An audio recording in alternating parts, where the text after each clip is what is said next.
بسم الله الرحمن الرحيم الحمد لله رب العالمين والعاقبة للمتقين والصلاة والسلام على أشرف الأنبياء والمرسلين سيدنا وحبيبنا محمد وعلى آله وأصحابه أجمعين أما بعد فالسلام عليكم ورحمة الله تعالى وبركاته Aldı bilen alemlerinin Rabbi süyümlük perverdigarimiz Allah subhanahu ve ta'alaga en pak hamdu sanalar ve Peygamberimiz Muhammed sallallahu aleyhi ve sellemge en güzel durut salamlarımızı yollagan dekin kadirli qeyrindaşlar sizlerge İslam'nın salami müminlerinin salamı bulgan Allah'ın salami assalamu aleykum ve rahmetullahi ta'ala ve barakatuhu degan bu mübarek salamni yollash bilan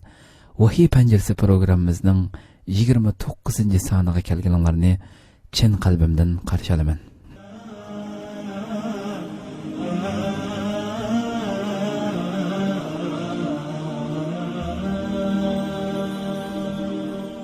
Aziz qarindoshlar, hammanglarga ma'lum bo'lgandek, biz bu programmamizda İslam şehidi Seyyid Qutb rahimahullohning Fi Zilalil Qur'on, Qur'on soyasida nomli tafsirining birinchi parisini diqqatingizga sunib kelyapmiz. Bugungi sonimizda bo'lsa, yana o'tgan sonqi 27-28 sonlarimizda va uning oldidagi sonlarimizda biz Sura Baqaraning 104-oyatidan boshlab 123-oyatigacha bo'lgan bu oyatlarning sharhisida ketyapmiz. İnşallah bugün Allah'ın izni bilen bu yani 123-oyatgacha bo'lgan oyatlarning sharhisi oxirlashadi bugungi sonimizda. Bugungi kichik mavzuimiz bo'lsa e'tiqod urushi degan mavzudan boshlab diqqatingizga sunamiz. Mikrofon oldida qayrindishinglar Abdullah Yalqun.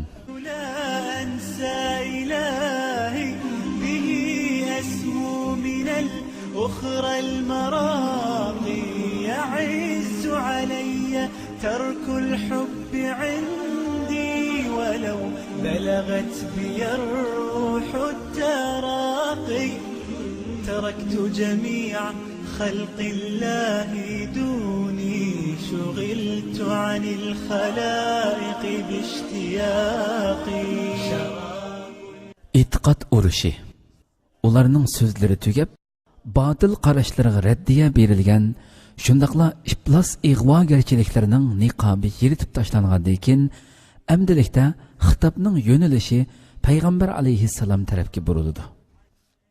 Alloh taolo payg'ambar alayhissalomning maqsadini va vazifasini muayyanlashtirib berdi.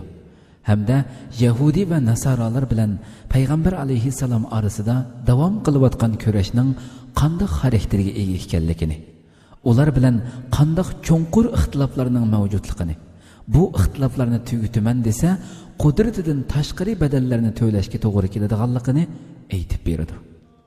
Shundaq Yahudilar talab qilayotgan badallarni to'lash hargizmi payg'ambar alayhissalomning qo'lidan kelmaydi.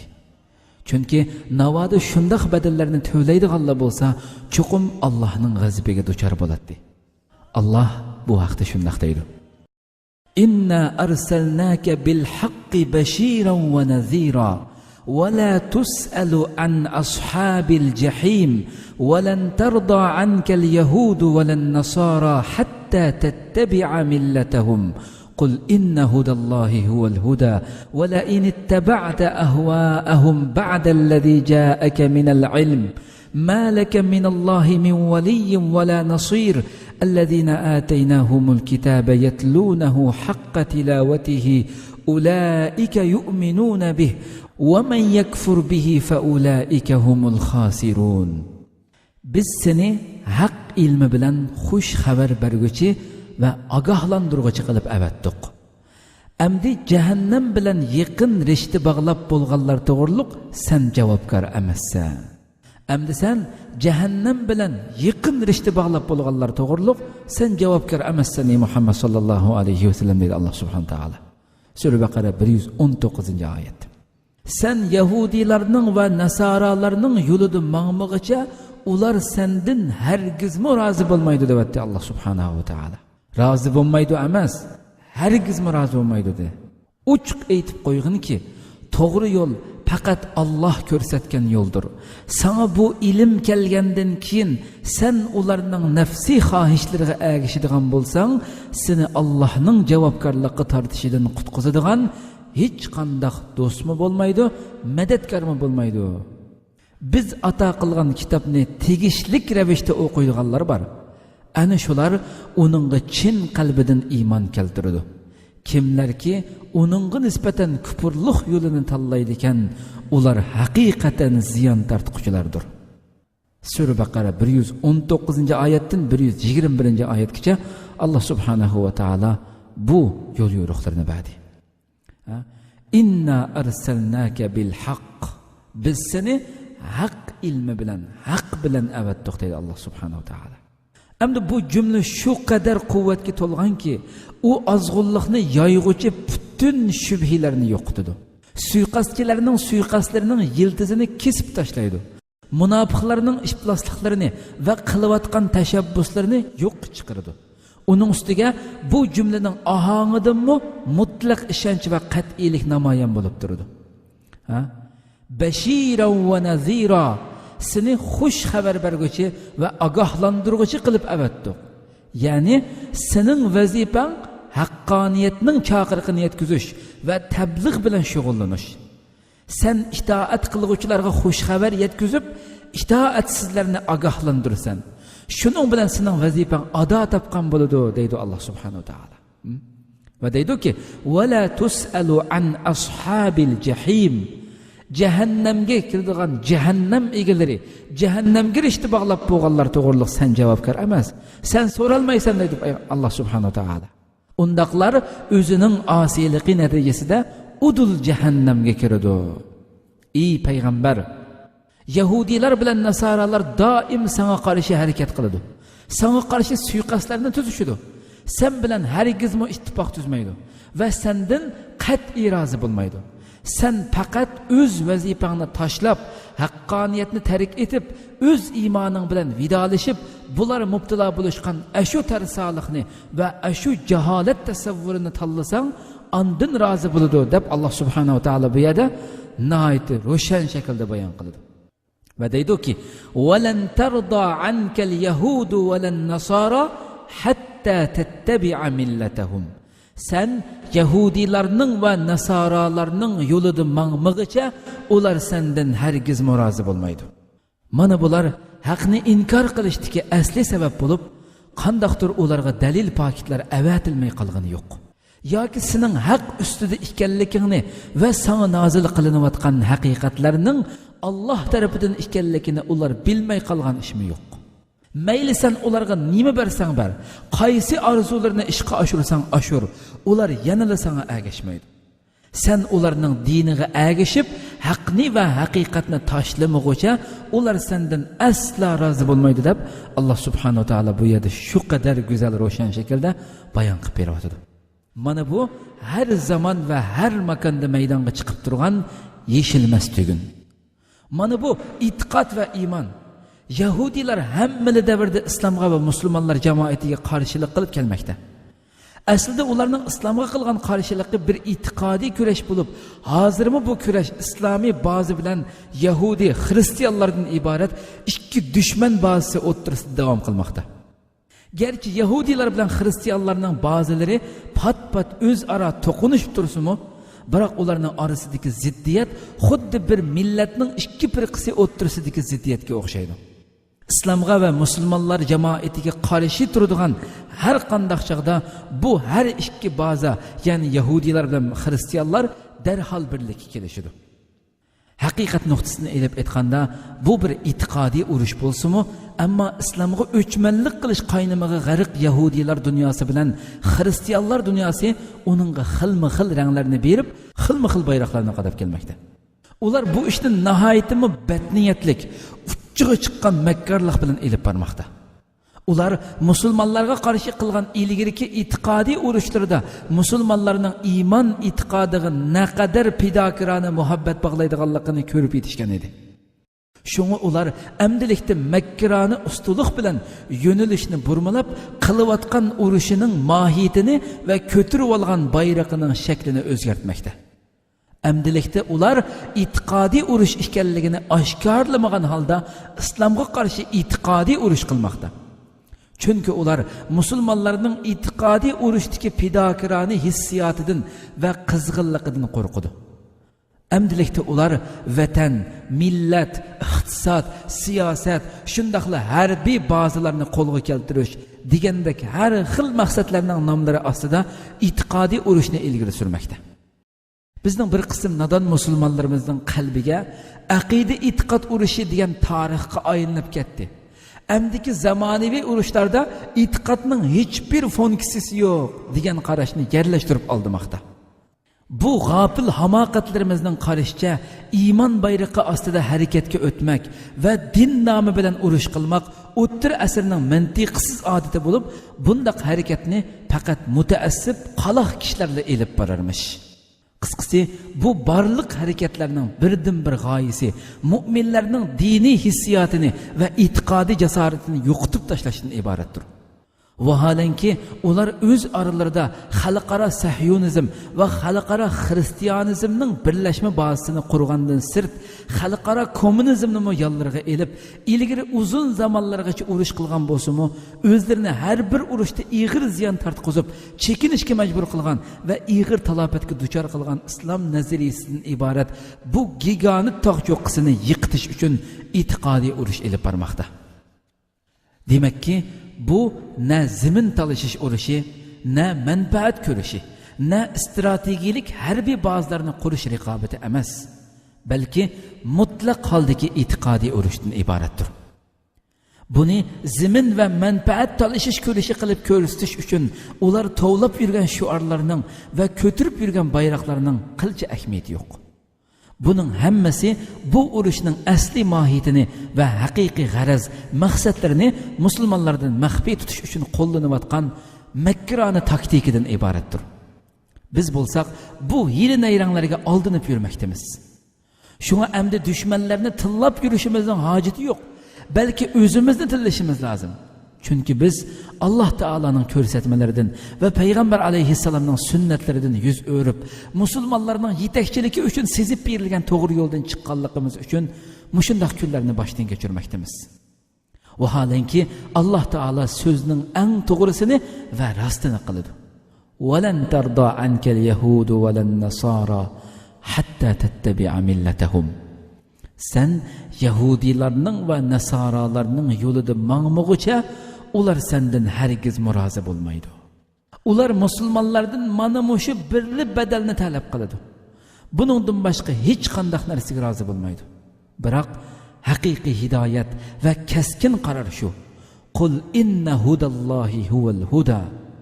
Uchiq aytib qo'yginki, to'g'ri yo'l faqat Alloh ko'rsatgan yo'ldir. Mana bu hidoyatdir. Hidoyat faqat mushu doira ichida bo'ladi. Bunun sirtida hiçbir hidayet bo'lmaydi. Şuna unulu tanlashimiz lazım. Şübhisiz ki Allah ko'rsatib bergan sirotal mustaqimdan boshqa yo'lda menish bilan hargiz g'alaba qilg'ili bo'lmaydi. Buningdan yiroqlashqili yoki uningga o'zgartish kirgizgili bo'lmaydi. Ne uningdagi cho'ng kichik har qanday biror masala ustida savdolash qilib bo'lmaydi. Bu hidoyatni to'liq qabul qilishga to'g'ri keladi. Xohlaganlar uni qabul qilsin. Xohlamaganlar uchiq inkor qilsin. Biroq shuningdan ogoh bo'lish kerakki, ularning iymon aytishini va hidoyat tepishini orzu qilib yoki ular bilan do'stlik, muhabbat munosabati o'rnatib, haq yo'ldan va sirotal mustaqimdan tayilib ketadigan ish bo'lib qolmasligi lozim. Wala in ittaba'ta ahwa'ahum ba'da alladhi ja'aka min al-ilm ma laka min Allahi min waliyyin wala nasir. Bu ilim kelgandan keyinmi sen ularning nafsiy xohishlariga ergishadigan bo'lsang, seni Allohning javobgarlikka tortishidan qutqizadigan hech qanday do'stmi bo'lmaydi, madadkormi bo'lmaydi dedi Alloh subhanahu taolo. Bu nima degan qo'rqinchli tahdid? Nima degan keskin qaror? Nima degan qattiq tanbih ha? Yana kelib payg'ambarlarning sardori, mahbublarining eng suyumlisi bo'lgan Muhammad sallallohu alayhi va sallamga qilinayotmoqda. Odatdagi inson emas. Ana shunday ulug' payg'ambarimizga qilinayotmoqda. Demek ki Allah'ın hidayetinden başka hidayet olmaydı. Sen bu hidayetten ahli kitaplarının xahişiga ergeşken ahvalda ezip gitip kalışın mümkün. Çünkü hidayetini taşlaşqa onundan başka sebep bo'ladigan amil yok. Qandaqdır onun dalil pakiti kam bo'lgan ish mi yok. Ahli kitaplar içidimi nefsani xahişten pak ve kitapni haqqiga yarasha tegishlik ravishda o'qiydiganlar bor. Şunu ular sana nazil qilingan bu haqiqatga iymon keltirdi. Bu haqiqatni inkor qilgan bo'lsa, buning ig'ir zini na sana na boshqa mu'minlarga emas, balki shularning o'ziga bo'ladi. Allazina ataynahumul kitaba yatlunahu haqqa tilawatihi ulaika yu'minuna bihi wa man yakfur bihi fa ulaika humul khasirun. Biz ata qilgan kitobni tegishlik ravishda o'qiydiganlar bor. Ana shular uningga chin qalbidan iymon keltirdi. Kimlarki uningga nisbatan kufrlik yo'lini tanlaydi ekan, ular haqiqatan ziyon tortquchilardir. Chunki ular Alloh taolaning koinotdagi butun ne'matlarining eng kattasi bo'lgan iymon ne'matidan mahrum qolgan bo'ladi. Iymonni ziyon tortishdan cho'ng ziyon bo'ladimi dunyoda? Bu qattiq shiddatli xitobning orqadan so'zning yo'nalishi Bani Isroil tarafga yo'tkiladi. Goya uzun sürgen urushlardan keyin shundaqla Bani Isroilning Alloh va uning payg'ambariga tutgan pozitsiyalarining tarixini takror bayon qilgandan keyin ularga oxirgi qitim xitob qilinayotgandek ma'lum bo'ladi. Dastlabda ularni qo'yib payg'ambar alayhissalomga xitob qilgan bo'lsa, amdilikda ularga eng oxirgi qitim da'vat suniladi. Çünkü Bani İsrail kavmi gerçi ilahi amanetinin yani İslam'nın itiqat nazariyesinin şerefiga qadimki devirde igi bolgan bolsumu, emdilikte bütünley gafil halga kelip kalgan edi. Qısqası bu xitapның ahirida ularga xuddi başta qilgandakla tekrar davet qılındı. Ey İsrail avlatları! يا بني إسرائيل اذكروا نعمتي التي أنعمت عليكم وأني فضلتكم على العالمين واتقوا يوما لا تجزي نفس عن نفس شيئا ولا يقبل منها عدل ولا تنفعها شفاعة ولا هم ينصرون. إي إسرائيل أولادları! Sizlerge bergen nimetimni ve sizlerini dünyadaki barlık kavimlerden üstün kılganlıkımni yad etinglar.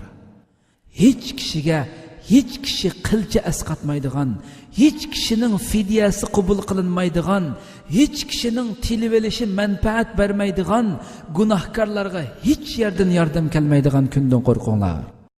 Deydi Allah subhanahu ve ta'ala.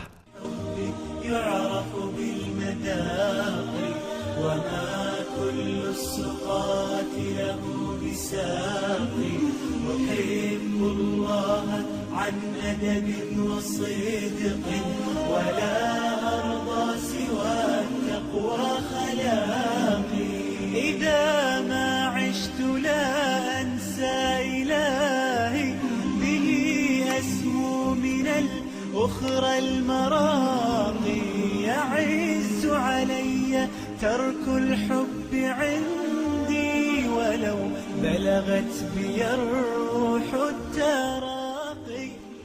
Qadrli qarindoshlar, bugun vaqt munosabati bilan programmamiz mush yerda oxirlashadi. Inshaalloh Alloh subhanahu va taolo umr bersa, kelar qatimga yangi bir sonda ko'rishgacha sizlarni ana shu mehribon, suyumlik Parvardigorimiz Alloh subhanahu va taologa topshiraman. Qadrli qarindoshlar, har qatim deb kelayotganimizdek butun dunyodagi barliq qarindoshlaringlarga shunaqla kamina ojiz uchun ijobatlik duolaringlarda duo qilib qo'shinglarni chin qalbimdan umid qilaman. Shunaqla sizlarni yana bir qatim islomning salomi, mu'minlarning salomi bo'lgan bu go'zal salom bilan salomlash bilan sizlar bilan xo'shlashaman. Assalomu alaykum va rahmatullohi taala va barakatuh.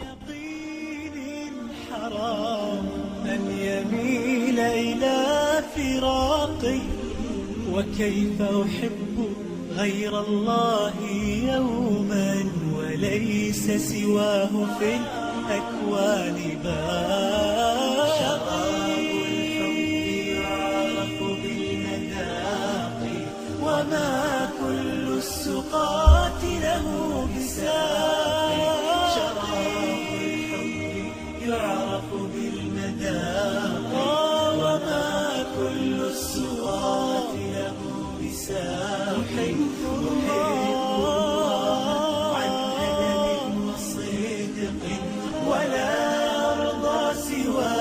التقوى خلا